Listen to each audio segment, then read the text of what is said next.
No matter what you think they're either confident about their job or they're confident about where they're going, there's a lot of mixed emotions and uneasiness going along with this situation.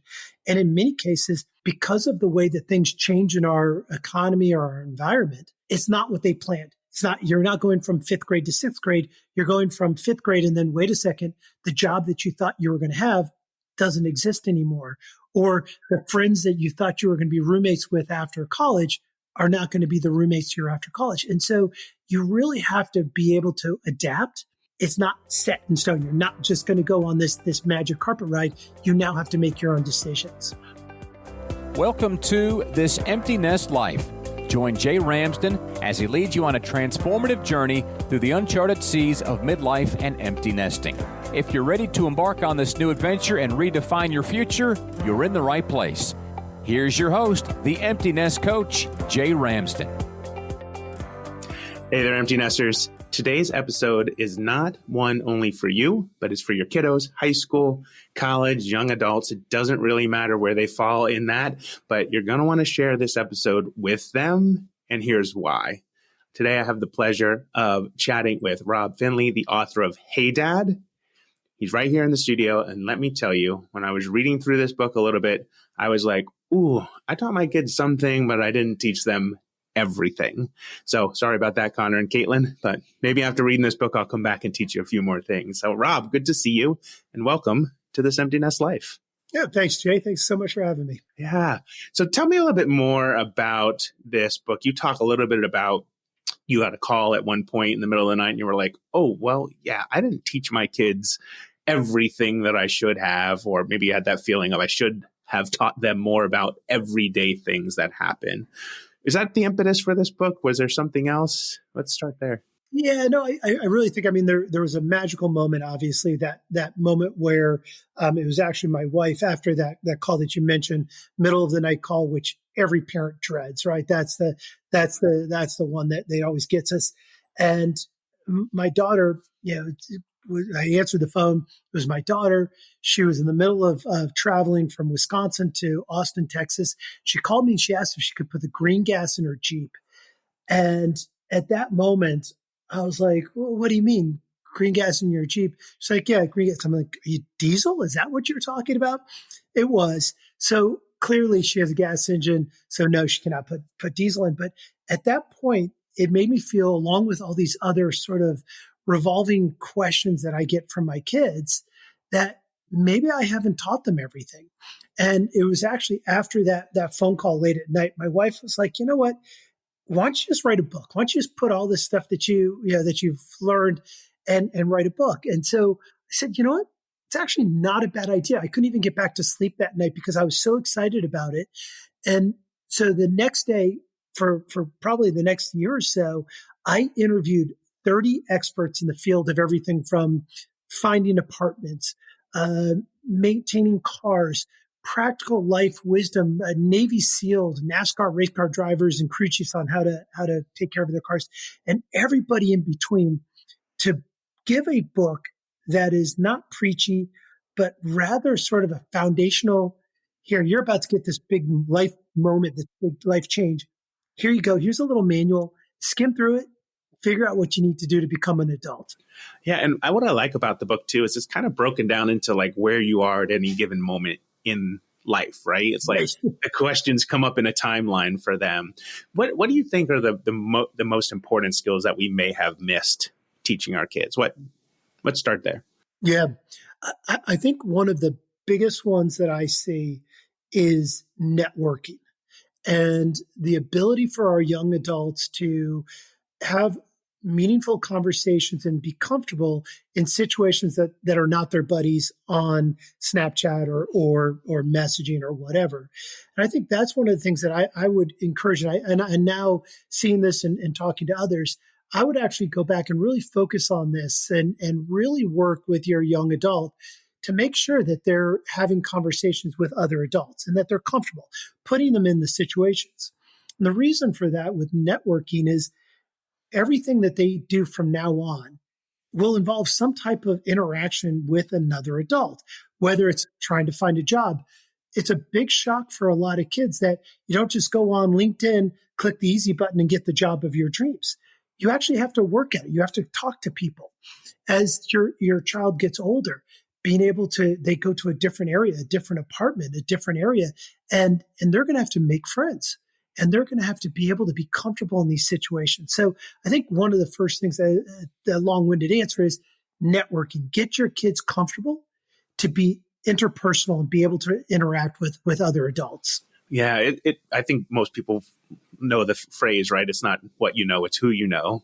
Right. But it's also how you interact with people as well.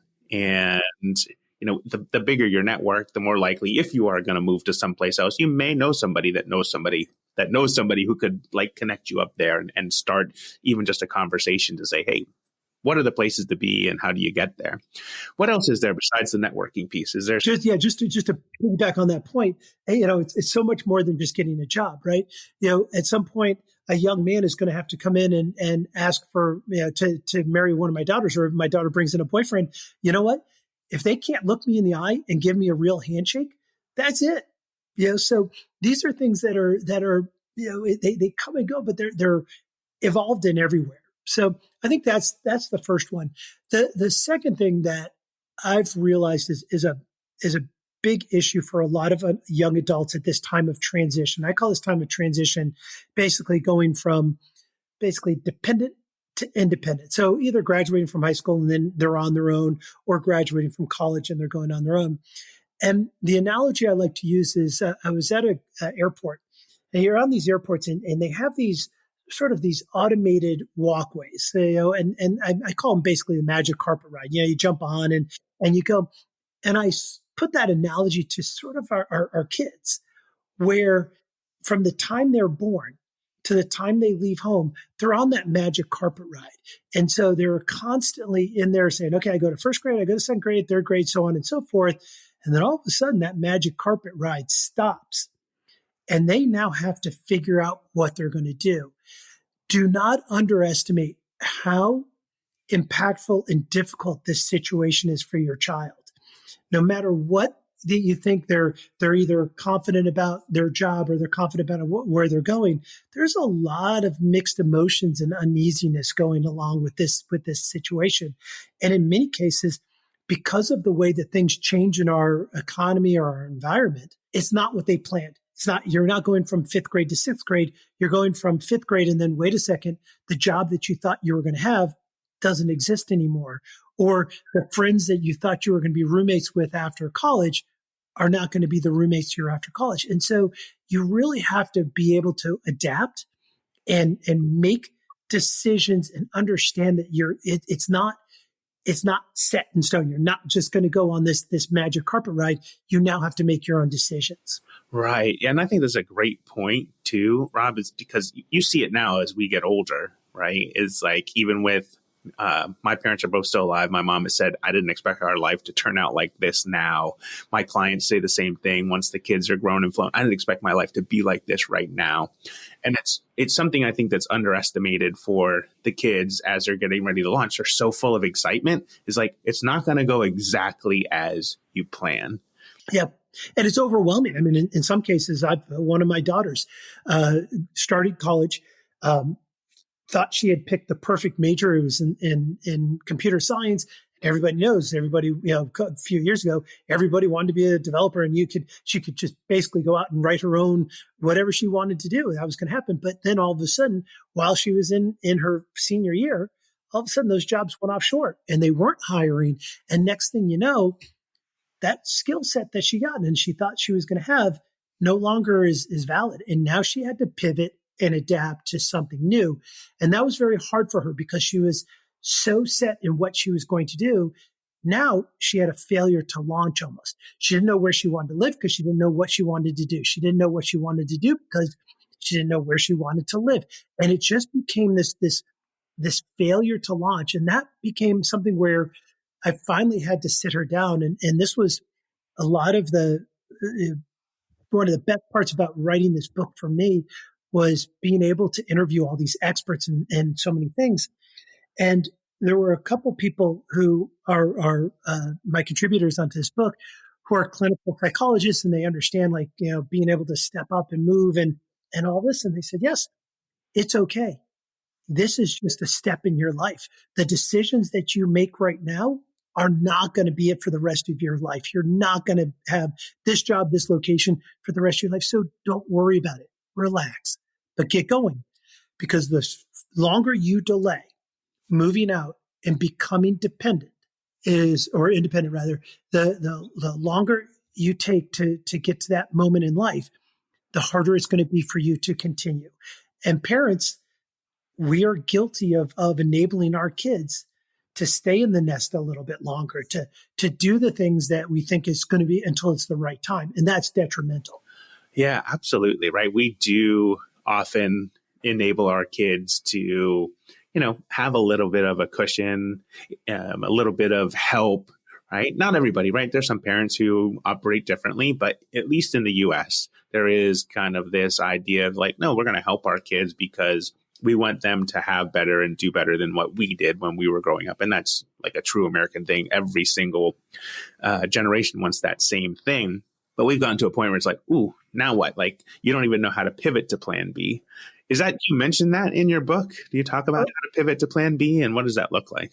Absolutely. Absolutely. And I think, from that standpoint, being able to pivot and being able to adapt, it comes down to things like accepting failure and accepting change and understanding. That's part about being an adult too, right? It's like our lives, we know that it doesn't always happen. And it's funny, you mentioned this and to back to your point where, the perfect time to do it. Okay, well, we're going to wait until you have a couple dollars left to go and do this. Well, that's as sort of these same conversations with young adults today, where they say, well, we're going to have a baby when we have 6 months of savings in our bank account, and we're going to become married when we have this, or we have this. And people try to plan as much as they can.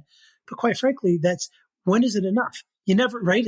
You're never going to say, hey, now's a perfect time to have a kid. Let's go have one. Or, hey, now, yeah, I know I've loved you and we should have been married 10 years ago, but let's get married now because now that's the right time. And I think for parents, trying to get your kids to be in that point where it is the right time, it's never the right time. The right time is now. The right time for them to become an adult is now. The time for them to experience and learn and adapt is right now. And I know it sounds like hard love. Not to say that, hey, you can't give them a couple bucks and help them out or do some things so they don't really get in trouble. But for the most part, they need to start living their own life. Right. Yeah, they do. Right. To be able to step off that and decide, what does insurance look like, and how do I do, take care of my car, and how do I register? If I move states, how do I get a new license? What does that look like? What forms do I need? All of those things that sometimes we take for granted because we've been adulting for so long. And I think one of the aims of your book is to kind of shorten the learning curve with learning to adult.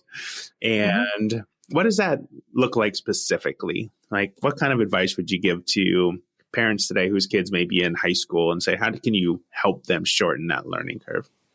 I think it comes down to there's some foundational elements, I think, of this book. And that's really what I tried to do. I didn't try to make it a 101 on everything, right? It's not, this is not a how to be an adult. It's fundamental, which are things like, first thing is trying to figure out where you want to go, what you want to do, relax with that.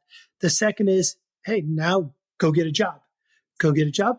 Learn how to save your money, learn how to create budgets, learn how to live, learn to get a place, learn to get a car, learn to be a good human, learn to figure out what happens when emergencies happen, right? These are things that you don't have time to Google or do things like that. You need to have this foundation. And so the way that I framed this book was for parents, because I think a lot of times, for example, when I talk about some of the interviews I had was a NASCAR race car driver and his crew chief. Now, these are two gentlemen. One has won the Daytona 500 and other real NASCAR races, and the other one is the guy who has to make sure his car is perfect and in working condition. Well, these guys know something about beating up cars and being tough. But I can tell you that I'm sure that their kids know cars. They're probably very comfortable about cars. But do they know how to find an apartment? Do they know how to Think about insurance, the difference between a credit union and a bank. And so I tried to make this book so that no matter what information you have as an adult and you're giving your kids, there's probably something that you haven't taught them because maybe you're not comfortable or it just never came up. Maybe you just didn't pay attention, right? And so it became this. So this book is really just the foundation that, for the most part, you give it to them, they take a look at it. I've even condensed parts so you don't have to read the whole thing, but it gives you sections so that you sort of figure it out. And when they're in that time in their life where it's looking for a job or looking for an apartment or looking to buy a car, they can look at this section and at least are given the foundation to be able to make good decisions. Yeah. In terms of making good decisions, you clearly made good decisions speaking to like 30 people to have this book come to life. How did you choose who to speak to? Like you were like, oh, the NASCAR driver and his pit crew chief, like got to have that guy. Right. How did you decide who was going to be on this journey with you? So it was a combination. I wanted to have people who were really experts in their field, right? So that was the first thing. The second thing was I wanted them to be relatable to the people that are going to be reading this, right? So, they needed to be within sort of, a demographic and a style that people could relate to. And then finally, it was ones I wanted to get a broad world, right? So yes, I have a professional race car driver and his crew chief. That's wonderful. But I also have a woman who has moved 17 times in 10 years, right? And she's not she's just a wonderful woman who didn't want to settle down. And so getting advice on how to move and how to pack and things like that, it just sort of added to the story, if you will, of life, because you're not always going to get the expert advice. You've got to get it from wherever you can get it from. Yeah, I love that. And it brings up a story for me, even when I was growing up. It's like I was getting ready to move from my first apartment in Baltimore, Maryland to New York. And I called my dad and I was like, so how do you go about moving? And his response was like, this is really just about money, isn't it? Like what are all the aspects of it? And do you need some money to help you figure that out too? So it's like when kids have those questions, how are you going to use this book? Like, how do you want parents to use this book as like a gift or a guide for them at high school graduation or college graduation? Or tell me a little bit about that vision. Yeah. I mean, my vision where I started out was really just that. This is a gift from you to a young adult who's going through transition. It's more of just something where it's, I get you, I care. And so it's very much meant to be. That's why it's coming out, really springtime for graduation. But the other thing that I really encourage people to do is to look at the book. If you're giving it to somebody, look at the book, read the book yourself. It's a very simple read, but take a look at it, but add your own personal advice to sections. And I really would love to have people do that. I really want people to actually send me what they give feedback, because it's just nice, because that's what it is. It's just, this is meant to be a heartfelt sort of gift to somebody. This is a big time. This is a big moment in somebody's life where they're out on their own and it's for real. And being able to give somebody sort of the comfort in a non-preaching, sort of non-judgmental way, but also with a little bit of personalization, a little bit of love from the giver, I think will go a long way. Well, I love that idea. It's like almost buy it now for May graduation, but then don't give it until they go off to college, and spend the summer adding your own notes and thoughts, and maybe using sticky notes or postcards, index cards inside the book to just add to it. I think that's a brilliant idea. And I think, but it's what makes it special. As I said, this is not true crime novel. This is not, a scientific journal. This is just from the heart. And these were, when I went to these 30 people, these 30 experts, I just asked them, said, if many of them had young adults and have gone through it. So a lot of them came from that perspective, but a lot of them just felt like it's just genuine. It's just genuine help and guidance for our next generation.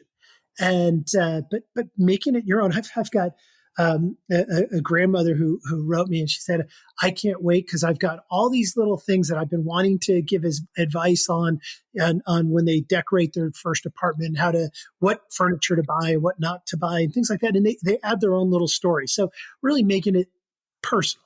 I love that. That is so good. So good. Now, I'm curious too, you have an addition to the book. It's an AI app that's going to be a Hey Dad AI app that's going to be coming out. You're not trying to replace dads, are you? No, no, you can never replace a dad and you can never replace a mom, right? I mean, I think, or anybody who has been there to give advice and mentorship to a young adult. I mean, that's that bond that you cannot recreate with any type of technology. What the AI was for was to really just make it easy. It's just a chatbot, right? If you just needed something really quick, and it just comes from, it's, hey, how do I do this? Hey, I just got into it. My daughter used it. Actually, she got into a little fender bender, and I wasn't available. She went into her AI app and said, "What do I do?" And it detailed what she should do. And it's just nice to know that in an emergency, it's there. If it's like, what's the most important piece of furniture that you need, the one thing you should buy? Mattress, right? So there's things like that where you can question it. Or how many times should I wash my sheets in a week or in a month, right? And it's surprising how variable that answer could be to people. So it's once, by the way. You should wash your sheets every week. Yeah, I love that. I heard something recently. There was a study done, and like young males who are just launching, like, go almost a year without washing their sheets. So great advice. I think that was in the book, right? Yeah. I was like, that was shocking. But then I look back and I'm thinking, geez, when I was in college, I don't remember doing that much of it. So who knows? It's quite possible. Does the AI pull from the book itself, or does it pull from a larger swath of data and information? It pulls from both. So from a technical standpoint, it's pulling from the book. It understands the book, but it also uses the OpenAI large language model, foundational model, and so it's getting everything. But the predominance of it will be off the book. Love it.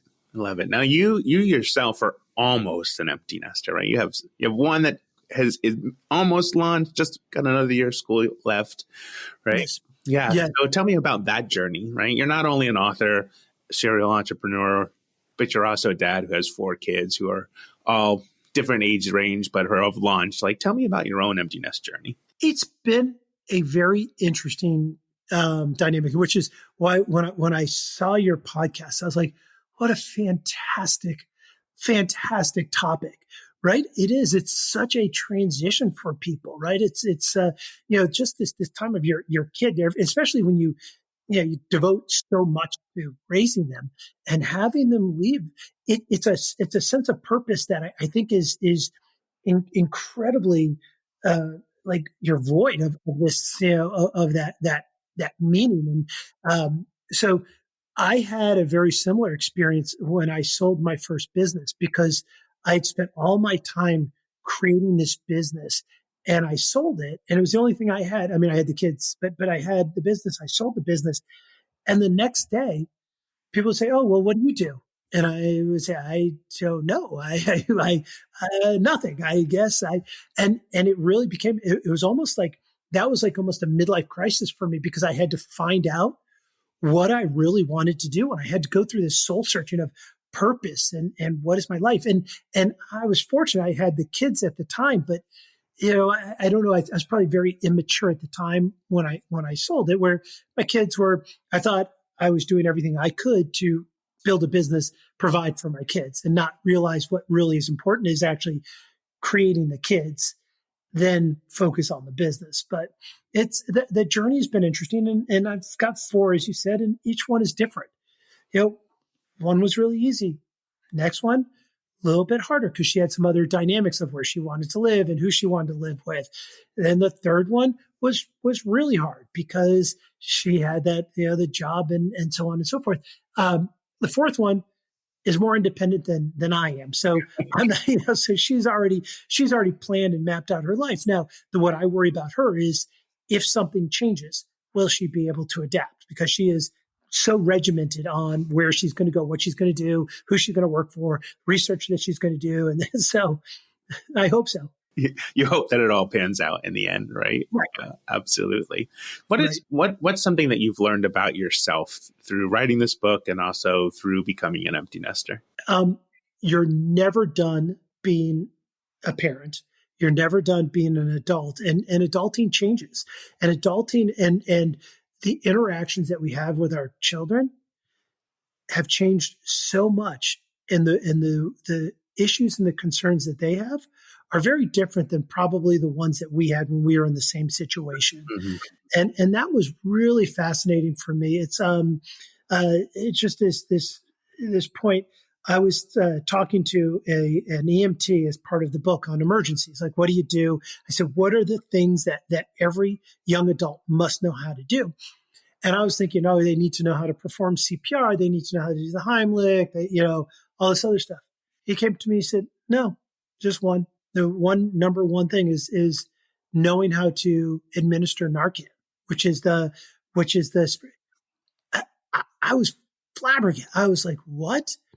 And so when you start to realize as a part of this journey, just like being an adult and everything changing, you realize the world that our kids live in is very different. And it's from everything from that statement alone to talking to a daughter saying, hey, I don't need a bank account. I have Venmo or Zelle, right? And it's those kind of same things, that the world is very different. So we have to be equally understanding of what the world is to help our kids manage through that world. Right. The thing that comes to mind for me is like just money. Like the kids don't carry cash anymore, right? Everything just transfers automatically. Yep. They don't even have to deposit a paycheck anymore. And so it's that piece is like, as we start to see our kids adult, like we have ideas about what that means from our own experience, but also, we maybe should step back and watch a little bit too. Did you see that at all? Do you offer any of that in the book too? It's like, how do you take a little bit from both sides? Yeah, and that's part of it. And that comes back to that point where you have to understand the world is changing. Where I think we should be as a good parent is understanding that the world has changed. Yes, we will have our own mind of what it is. It's either good or bad or indifferent, right? We're adults. We get to make those choices now. Understanding though how we explain to our children why we think those are different or why we think that is a good or a bad thing. Take, for example, social media. Social media can be a wonderful thing. It's a good way to stay in touch with people. It's a good way for business to connect with people. And there's yes, and I'm guilty of it. There's mindful scrolling, right? It's just, hey, I've got I'm on a place and I just want to scroll and see stuff that, my fishing and, there's fishing and hiking and camping. Yeah. So I get entertained. Where social media, where I try to tell my kids is be mindful of what you're looking at when you're watching social media to understand the difference between real and fake. Mm-hmm. And I think a lot of our young adults, particularly now, look at social media and can't always distinguish between what's real and what's fake. And so when you start seeing the successes of people, and I think a lot of the people that I interviewed had the same statement, which is they're really concerned because young adults could be getting tax advice off of a social media platform from somebody who doesn't really have the credentials or training in taxes or insurance or finance. Right. I mean, and so I think as an adult, use social media, enjoy it, have fun. It's entertainment, but let it stop there. Do not take your investment decisions off of social media from somebody who isn't necessarily an expert. If you know they're an expert, sure, they work at a big investment house. They have all the credentials. They have all the rules, all the licensing. Sure, go listen to them. Yeah, when Warren Buffett comes out on social media and talks, sure, listen to him. But when it's some person who you don't know, who tells you that you can make $1 million overnight by going investing in something, be mindful not to believe that. Yeah, you can't Google everything. And I think that's why I like your book so much, is that you've done the work with the experts to put it in a very accessible format for the kids and something that's easy to thumb through. Right. Right. And it's all about I come back to this point where it's foundational. It's not, there's basic building blocks of being an adult, right? Everything from etiquette and manners to, keeping your house clean to finding roommates, all of these things. These are foundational building blocks. And that's what this book is for, is making sure that you have the building blocks. You need the foundation first before you can build upon that. And building upon that is your personal journey, but having these foundational blocks is what's critical for you to be able to live that journey. So good. Now, you've shared a number of kind of anecdotes from the book. Is there one that you think would resonate the most with my audience, for kids, for a parent who's like, ooh, I need to share this episode with somebody. Here's why they need to look at this book. I think, honestly, it's something that they could take with themselves. And it's really the first chapter where I talk about, it's a saying that I love. It's a Shakespeare, so I don't want to get all, geeked out on everybody, but it's to thine own self be true, and finding your purpose. And I really think that as an adult, as a parent, going through this transition yourself, right? Your little one, your baby, has now flown the coop. And this is a very emotional time, finding your own purpose. Just like your young adult has to go out and find their own purpose, their own journey, you do too. If it's defined you to be a parent and your life was there, it's time for you to figure out, okay, well, where do I go now? Where's my next journey? So I think that's where I would recommend, if anybody reads this, read the first chapter. It's a little bit more esoteric. It's a little more, of mind, body, and spirit. It's less about fixing your car and how to look at your car to make sure it's not right. But I think at the same point, it's critical for those people who are in a transitional time in their life, graduating from college, graduating from high school, kids leaving the house, something happening. It's a way for you to remember that the life is a journey. It's like a hiking trail, right? You sort of figure out, where you want to go, but you don't really know what you're going to see. The best part about a hike is, hey, if you want to try something else, you want to look someplace else, take another path, right? And so that's part of what I would suggest is for people to look at that. So good. What's next on your journey? What comes up next for you? So for some crazy reason, I do enjoy writing these books. And I think it comes back to my entrepreneurial roots. I love building companies. And if they don't sell, I still have to run them, right? And so a lot of times my day-to-day job, it never really ends, right? I know I have the same issues tomorrow and so on. Writing a book is basically like an entrepreneur's dream, because you come up with an idea, you write it, you publish it, and then you're done. You get it. Like here's my book. I've done it. It's like you've completed a task. And for those of us who need that, I enjoy it. I am contemplating a couple different things in writing. I really have enjoyed. I have no there's no business associated with it. It's only purely just a personal enjoyment. But I do like watching this transition of young adults. And I see it for my business as well, because for the last 25 years, I've been hiring young analysts straight out of college who are coming looking for their first real job, if you will, to come into my program.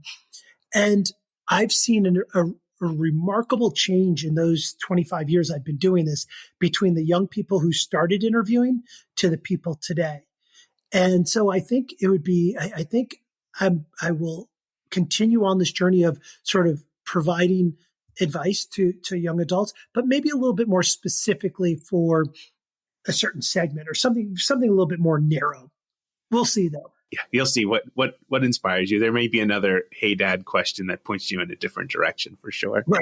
Right. Exactly. Rob, before I let you go, if you had to say what your empty nest motto is, what would it be? I would say my empty nest motto is, in fairness, it's a wonderful thing. I've done my job, right? And that's the key. I've done my job. I've raised decent humans that can go out into the world and live on their own. Yeah, they'll always need me. They'll always ask questions, but ultimately I've done my job. I've done my job. I love it. And you've done your job with Hey Dad. It's a great book. I encourage people to go out and get it. It's available for pre-order now on www.heydads.com. heydadbook.com. It comes out on April 28th, and then it'll be available on Amazon and Barnes & Noble and a few other places. So go check that out. Rob, it was a pleasure having you on the show today. Thank you so much for being here and sharing a little bit about Hey Dad. Great. Thanks, Jay. I really appreciate the time. Are you ready to start living and enjoying your empty nest years? If so, head over to jasonramsden.com and click Work With Me to get the conversation started. This Empty Nest Life is a production of Impact One Media, LLC, all rights reserved.